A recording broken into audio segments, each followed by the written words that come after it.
tell us a little bit about Horse Hill? It's located in the southeast of England, just north of Gatwick. And perhaps, the game-changing part of it really is what lies underneath, and that's a very thick sequence of oil-bearing shales and limestones that we sort of call tight oil. We're dealing with quite a pervasive type of deposit over our area. I know that's 55 square miles, but I think more importantly, these deposits extend over 1,200 square miles or more of the Weald. So if we can put a commercial development together, then clearly, you can have incremental step-outs over quite a large area. This type of oil deposit very much depends on being able to drill your wells almost back to back, so it becomes very much like an industrialized process, because that's how you get the improvements in costs and efficiencies. The flow at the start of the year when you put the well on compared to the flow at the end of that year can decline by 60 or 70% or so. So generally you have to drill a lot of wells close to each other so you can maintain a certain level of production. Potential to actually increase the flow rate using horizontal and stimulation is very considerable. I mean, we definitely come back to this well. We want to put it onto a much longer term production test. The biggest issue we have, and in fact the whole of the industry has in the UK onshore, is the time it takes to get permissions to do anything. Hopefully we're meeting with the government fairly shortly in the coming weeks on a quite a high level to see if we can try and fast track this process.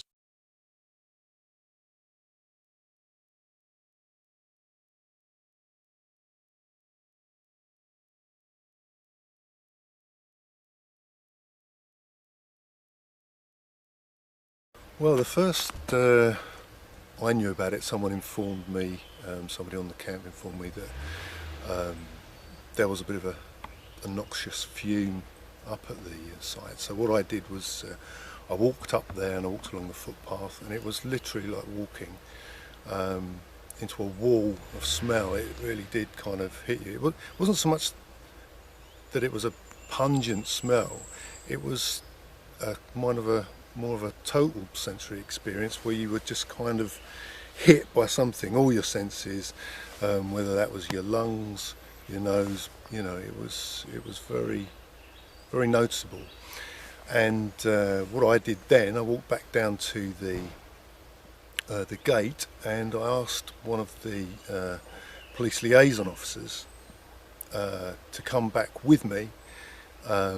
And I didn't tell her what the situation was, I didn't tell her what to expect. I said I'm just very concerned about something that I believe is coming from the camp. Would you like to walk up with her? And she had exactly the same experience as me.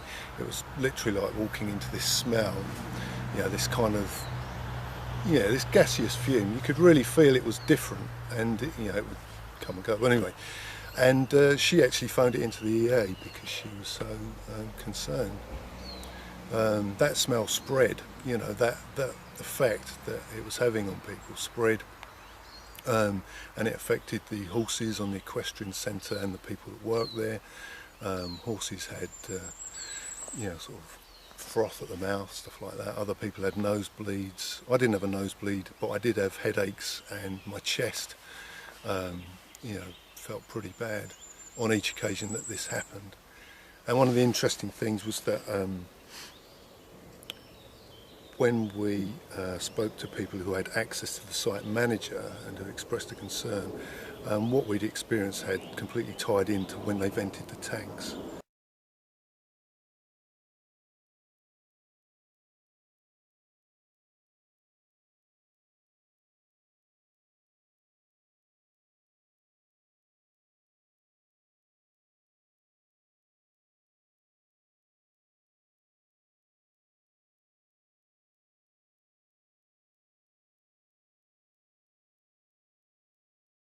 This was the first of several holes we noticed in drainage ditches around the site which were emanating water from the ground. Some lasted weeks, others only for hours. 2 weeks later, the same hole tested positive for combustible gases.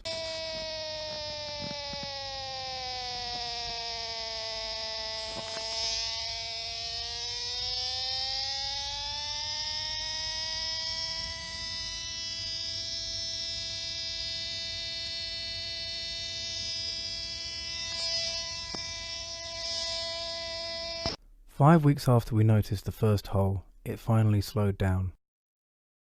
When it did, we could see an oily sheen on the surface and a red sediment underneath. Another hole to the north did exactly the same thing. One more time.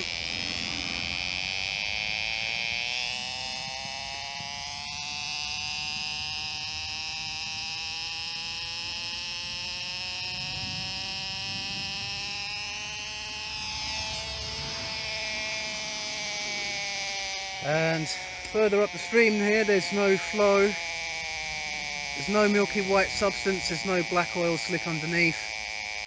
Okay, we're at the hole where we were at, witnessing water bubbling up from the ground some weeks ago.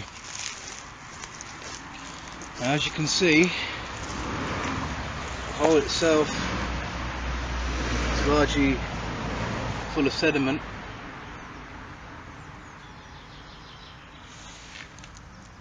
There are oily patches around, and there's also this black ooze running down the hill. The smell is largely gone. The water has largely stopped protruding. There is this sandy mix.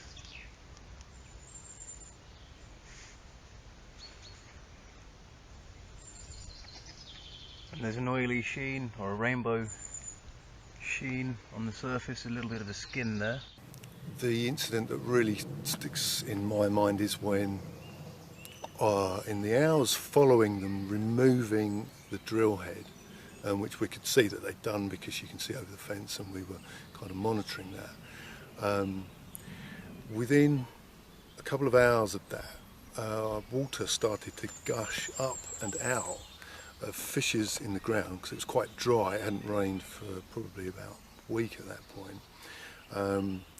And there was water actually gushing out of rabbit holes along the side of the footpath. That would be on the kind of like the southwest side.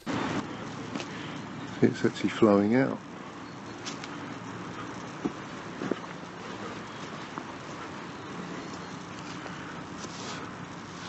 From that point there. This is on the footpath alongside the site. I've not seen water coming out of this part of the public footpath before. But that was something that really concerned us, and I think there was subsequent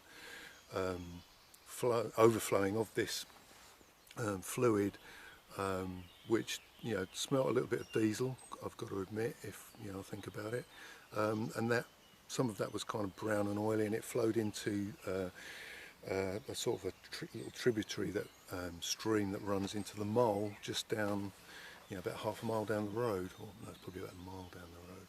So yeah, that was the one that really concerned me, because you could smell the diesel and you could see water coming out of rabbit holes. So it's not a particularly good sign, I would have thought. Yeah.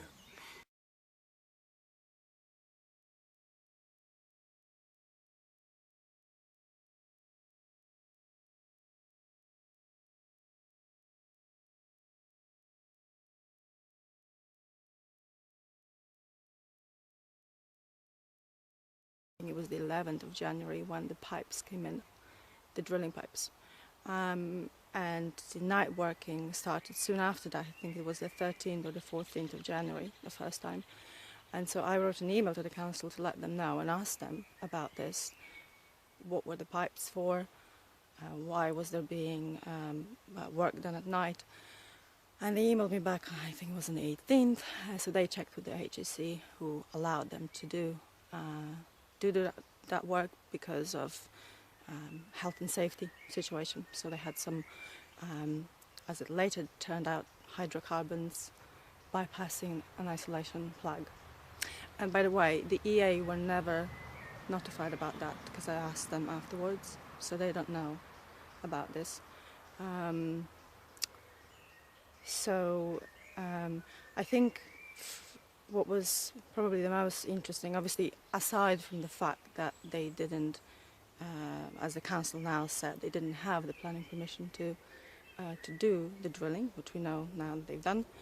The most what bothered me was that we told the council about the pipes coming in. We gave them our worries, and the council also were aware of a potential problem because they had written letters to Angus Energy in September and December to tell them, guys, you cannot drill. And so, you know, they knew there might be an issue. We told them there's pipes coming in, there's all of this happening, and they went to the site on the 16th of January, which was right before the drilling, and again, that visit concluded there was nothing there that they could act upon. So it was a workover rig, there was no signs on surface that the drilling was about to happen, so I suppose that's a limit in how you can police this. When they started drilling, one of the EA reports says the 21st of January, the OGA website says the 20th of January, and I think both of these dates are reported by Angus Energy. So they're not actually verified by anybody, I don't think. Then there was the smell. That was on the 21st of January. So I went out in the evening because this was when the night working was in full swing, because it was happening from the 14th and then the 25th. So the 21st was right in the middle, and I went out to check on the area. It was obviously winter evening, nobody outside, and I could smell this. It was a chemical, acidic, quite strong at times, but it was coming on and off because the site is quite far from the road. It's about half a kilometre, so depending on the wind, I guess, I could smell it and then it would go away. But I could definitely smell something that doesn't belong to a rural area. It's not the kind of smell, and I'm out a lot, I run a lot, and I know what the smells are. So I reported this to a few places, the council, the EA, the gas board. The gas board came around an hour later, but they couldn't smell anything anymore. The EA, what happened with the EA is that they gave me a call. It was probably about a week later, if not later than that. And I asked them subsequently after what they've done about this, and they said, we've asked Angus Energy what the smell was, and they told us they've done an investigation, they spoke to the farmer, and there was nothing to worry about, and that's how they left it. So they didn't actually visit the site, and obviously I don't know how you could verify a smell that comes and goes, and so anyway, that was the smell, and I could never, I came back the next day and then I couldn't smell it anymore. But we know on the 21st of January, this is when the drilling was going on, so perhaps it was something to do with that. And the point in all of this is that we wouldn't have known. It's the people that need to report this for anything to happen. And I think even the night working, it was because we asked the council what was going on, that then they asked, Angus Energy, who had to explain themselves, and that information then went to the HSE, who said, we've got some kind of situation, let's allow them working 24 hours. But if not for the people actually raising this concern, then I'm not sure what would have happened, and whether anybody would have made a record of this. So this shows how important it is for people like you, the count, to be there and to look at this, scrutinize this, and to let other people know so they can raise concerns, you can raise concerns, and so that this actually gets some kind of scrutiny.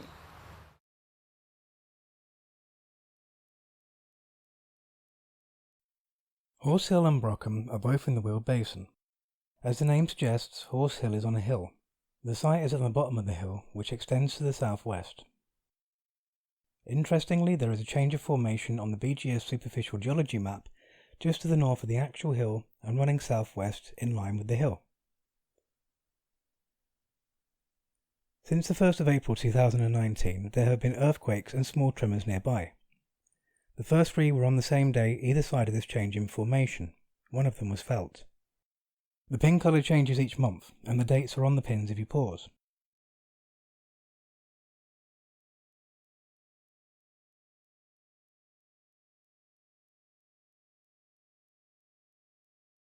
The 2018's earthquakes were widespread across this change in bedrock formation.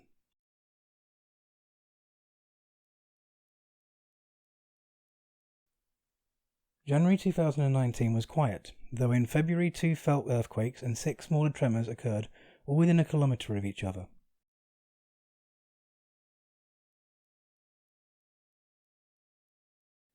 We get a bit closer now to see clearly where the tremors take place.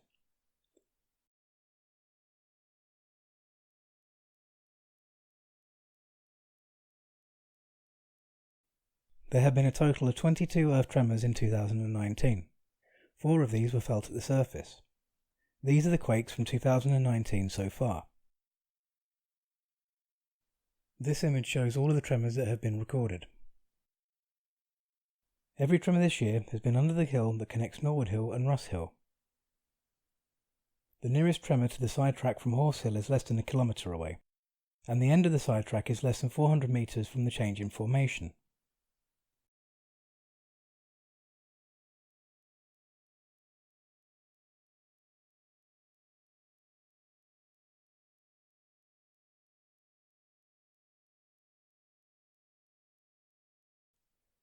Several scientists have been critical of the operation and are concerned that the oil site may be indeed responsible for these tremors.